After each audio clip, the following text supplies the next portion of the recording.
Hello नमस्ते दोस्तों, welcome to my YouTube channel Gaurav Arduino. दोस्तों, अगर आप इलेक्ट्रॉनिक्स या DIY प्रोजेक्ट्स की दुनिया में हैं तो आपने आर्डुइनो, रास्पबेरी पाई और ESP8266 का नाम ज़रूर सुना होगा।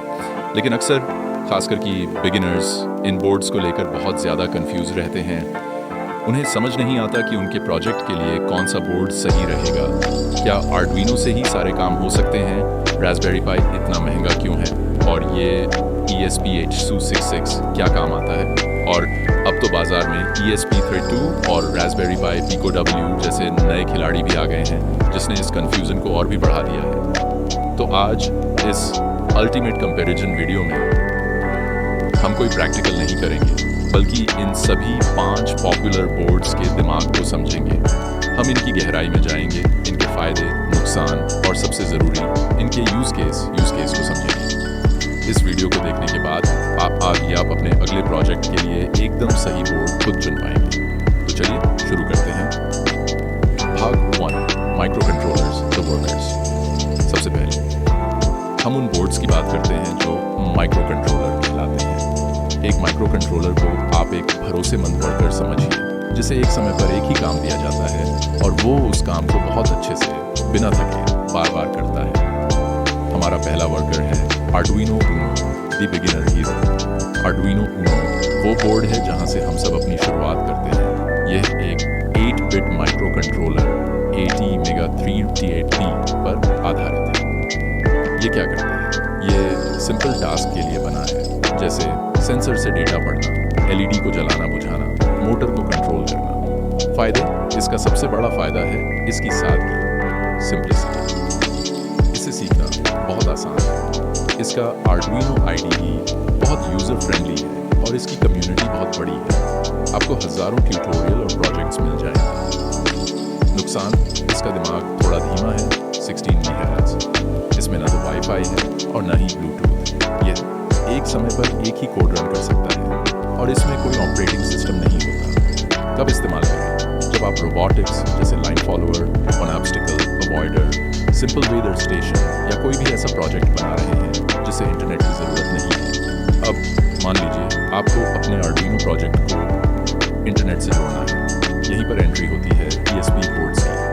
ESP8266 जैसे नोड MCU एक ज़बरदस्त बोर्ड था जिसने IoT को बहुत सस्ता बना दिया।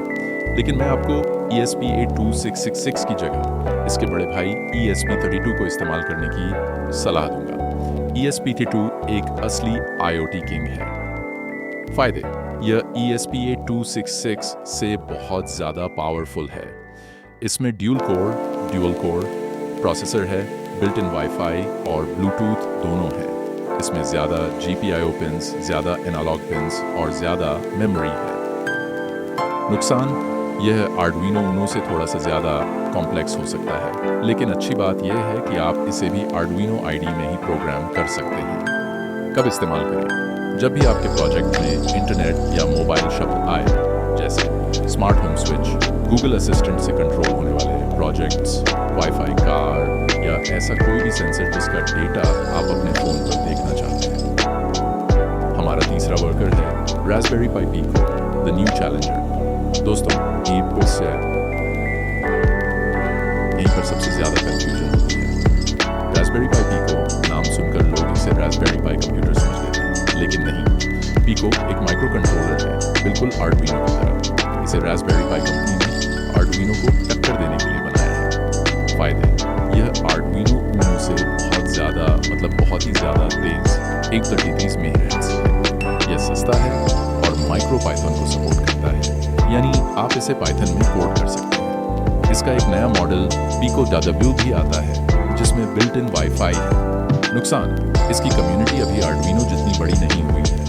कब इस्तेमाल करें? जब आपको आर्डुइनो से ज़्यादा स्पीड चाहिए लेकिन रास्पबेरी पाई जैसा पूरा कंप्यूटर नहीं चाहिए, जैसे हाई स्पीड रोबोटिक्स या जब आप पाइथन में हार्डवेयर प्रोग्रामिंग करना चाहते हैं। Mini computer the brain. अब बात करते हैं सबसे अलग खिलाड़ी की, रास्पबेरी पाई D मिनी PC। दोस्तों, रास्पबेरी पाई 4 या 5 एक माइक्रो कंट्रोलर नहीं है। यह एक सिंगल बोर्ड कंप्यूटर SBC है, यानी एक पूरा मिनी कंप्यूटर। ये क्या है? इसमें एक पावरफुल 1.5 गीगाहर्ट्ज G-Jazz का क्वाड कोर प्रोसेसर 2, 4 या 8 GB रैम होती है, जो एक पूरा ऑपरेटिंग सिस्टम जैसे लिनक्स चलाता है। इसमें आप कीबोर्ड, माउस और HDMI से मॉनिटर जोड़ सकते हैं। फायदे, ये बहुत ज़्यादा पावरफुल है, ये मल्टीटास्किंग कर सकता है, ये AI, मशीन लर्निंग और कंप्यूटर विजन जैसे भारी काम कर सकता है। इसमें wifi, Bluetooth, Ethernet, USB port सब कुछ होता है। नुकसान, ये आर्डुइनो की तरह रियल टाइम काम नहीं कर सकता, इसे बूट होने में टाइम लगता है, ये ज़्यादा पावर खाता है और ये कॉम्प्लेक्स जटिल है, ये बिगिनर्स के लिए नहीं है। कब इस्तेमाल करें? जब आपको एक दिमाग चाहिए, जैसे फेस रिकग्निशन वाला security camera, retro gaming machine, smart mirror या अपने घर के लिए एक पूरा सर्वर बनाने के लिए। भाग 3, फाइनल फैसला, कौन सा चुनें?